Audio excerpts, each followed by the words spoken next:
Start. Mr. Deputy Chairman, sir, I will keep my comments short as I recognize it is late in the evening. Honorable Finance Minister has already spoken at length, so I will keep this very short. First of all, very quickly, I want to thank everybody who has worked for many years in putting this legislation together. I want to thank the honorable members in the Lok Sabha. They have passed it, but in particular, I really do not want to thank the Joint Select Committee that worked on it. There were 30 members, 10 from this August House, who have improved upon this in very significant ways, including the fact that they have strengthened workmen's rights, they have introduced cross border insolvency recourse so that we can go in for cross border insolvencies as well, and they have introduced and strengthened the role of the operational creditors as well. So we owe a lot to the Joint Select Committee, and I really want to recognize them for the work that they have done. Many members spoke to spoke today, and I want to thank them for their contributions as well.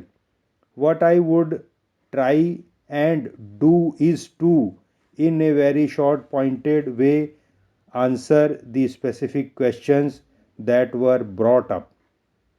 I think all honorable members here will agree that we operate in a market economy, and because we operate in a market economy in this country and around the world, and because progressively over the last 25 years we have moved more and more towards an open market economy where we have brought down entry barriers.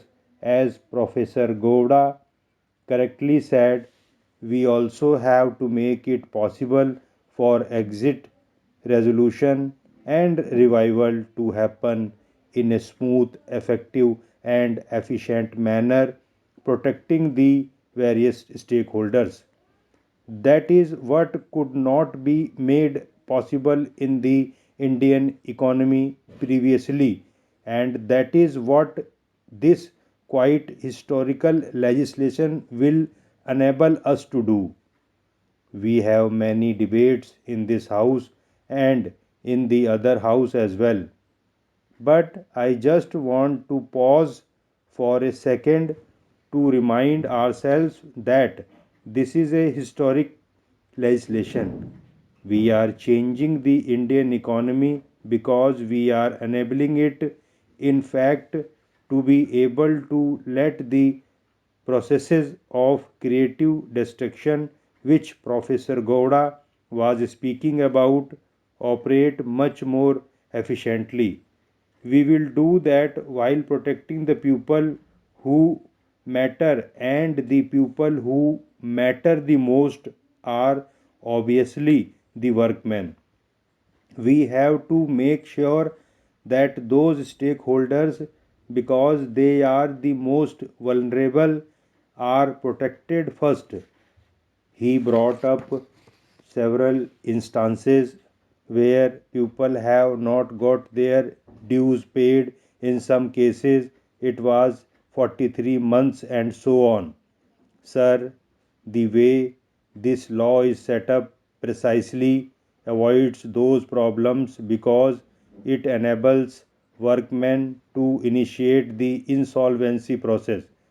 So, for example, it is 3 months or 6 months that you have not been paid, you can initiate the insolvency process and you will be first in line for up to 24 months.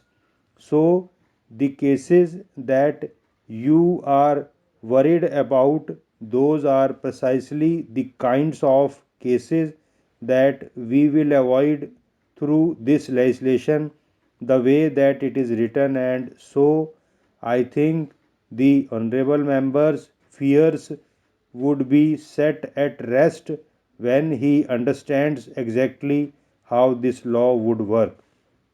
In most instances, if they are already being tried by a superior court, for example, the High Courts or the Supreme Court, we cannot initiate this process for them. But if they are in some of the other courts, then it is possible for a voluntary basis to bring them to the NCLT and see whether we can have a more efficient resolution process. But we wanted to protect the most vulnerable. I really want to thank the Joint Committee for ensuring that it was 24 months worth of workman dues that we protect in this manner. Of course, we as a government are trying our level best as well to create a robust safety net so that it is not necessary that our workers are reliant only on a company or a job, because as Professor Gowda points out, in a market economy, companies come and companies go. So, if in India we rely only on the company for safety net, we are making many of our workers very, very insecure and vulnerable. We want to avoid that through some of the other initiatives that we are talking in the government. Well, when a company is put into bankruptcy, there is also an ability to primitively talk about bankruptcy. So the revival process can actually start even because you go into bankruptcy. Obviously, you know what the shadow of bankruptcy will do. So, the idea would be the stakeholders understanding that bankruptcy is possible and it is a costly, time consuming affair. We will primitively sit down and negotiate and come to a better settlement. That is indeed possible. But if you do go into bankruptcy, or if you do it primitively, there are three possibilities that are worth considering when you go into revival process. One is you find that it is the promoter that is not capable of managing that company any longer. So you replace the promoter because the secured creditors, workmen, and so on have primitive rights over the promoter.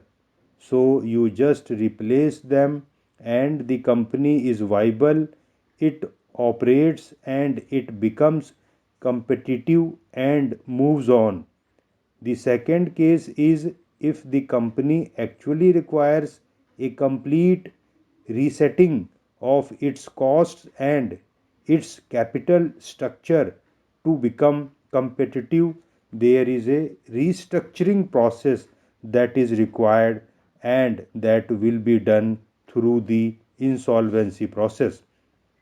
So, sir, in conclusion, I would say that this is a very good initiative taken by the government, which we all welcome. But if the government will deliberate a little on the observations made by it, this bill can be improved a great deal, and I hope that the government will pay heed to all these arguments.